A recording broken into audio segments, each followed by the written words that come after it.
Welcome back to Business Tonight. Banks have started taking a tough stand with exporters who have been defaulting on their exotic forex derivative contracts. The thing is, banks are threatening to go to the Debt Recovery Tribunal for recovery. Let's chat with Abhishek Mehta, who's been tracking developments for us. Abhishek, why are banks taking such a tough stance?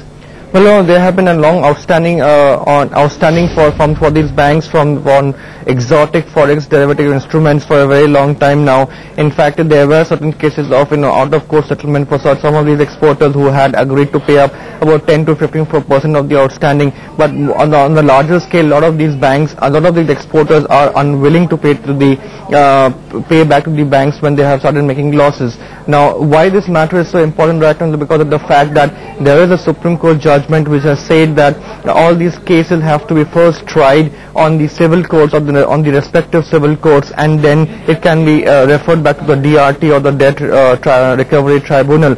But banks have already started taking, recommending these names and sending notices to about 20 to 22 odd exporters, which are basically from the textile industry, for recovery of these bad debts or bad loans.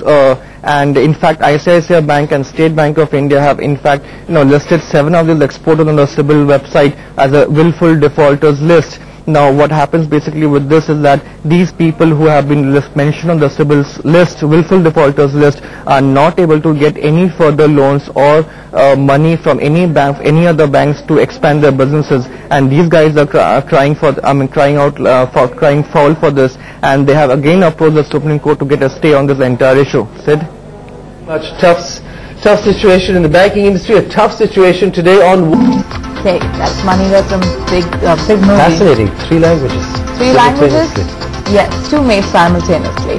Well, that's going to have its steps at the box office. But from us, it's a wrap on Business Tonight. Thanks for joining us. Up next, Top 10 at 10. See you tomorrow. Good night.